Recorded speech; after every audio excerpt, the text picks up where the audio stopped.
Ok, bonjour. Le but de cette vidéo, c'est de vous aider à bien visualiser les matrices, l'effet des matrices sur les vecteurs afin de déterminer quels sont leurs vecteurs propres sans aucun calcul. On peut pas toujours faire ça. On peut faire ça quand les matrices correspondent à des transformations qu'on comprend bien. Par exemple, dans votre devoir, vous avez la matrice suivante et on spécifie que cette matrice est une rotation autour de l'axe des X. Donc, j'ai fait le système d'axes ici. On a l'axe des X en rouge, l'axe des Y en vert, l'axe des Z en bleu.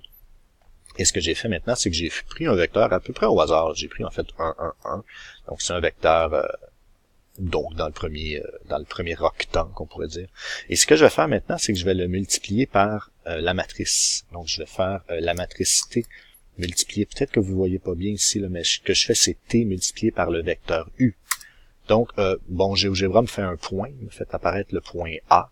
Je vais en faire un vecteur qui part de l'origine pour qu'on puisse mieux voir. Là, voilà.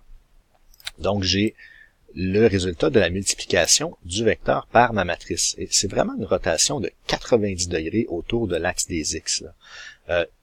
Je pourrais faire des trucs plus simples. Par exemple, si je faisais un vecteur, mon vecteur que je vais multiplier, je vais le mettre parallèle à l'axe des Y. On va voir ce que ça va donner. Donc, je vais lui mettre juste 1 en coordonnées en Y. Je ne mettrai rien en X ni en Z, puis on va voir ce que ça donne. Donc, voyez-vous, ça c'est mon vecteur U qui a été multiplié, et le résultat de la multiplication, il est ici. Donc, il a vraiment été tourné de 90 degrés autour de l'axe des X.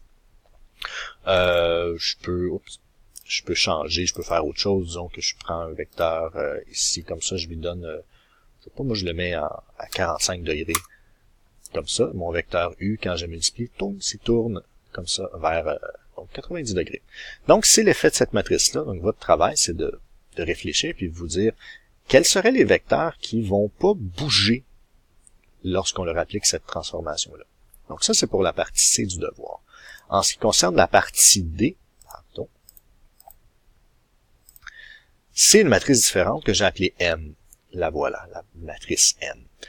On est en 2 dimensions, on est seulement dans R2. J'ai fait le même travail, j'ai créé un vecteur U, c'est lui ici, et je vais créer un vecteur qui va résulter de la multiplication de la matrice M par le vecteur U. Donc on peut s'amuser à en prendre plein. Je sais pas, le vecteur moins 5, 15 par exemple, pour bien voir qu'est-ce qui lui arrive. Ben, ce qui se passe, j'ai mis en rouge ici l'image, le résultat de la multiplication de M. Regardez ce qui se passe, mon vecteur, il a bougé, il a été transformé. On a ce vecteur-là ici.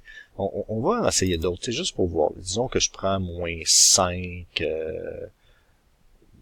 juste un 5, 15, qu'est-ce qui va y arriver?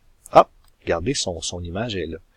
Et ce qu'il faut comprendre, c'est que ce que fait cette matrice-là, c'est qu'elle prend un vecteur, et elle le projette, elle l'écrase sur la droite, y égale moins x. Je peux même le prendre, regardez ici, on le voit bien, là, si par exemple le vecteur que je veux multiplier, c'est à peu près moins 10, 20, là, si j'ai réussi à le faire, moins 10, 20, il est là, voilà sa résultante après la multiplication.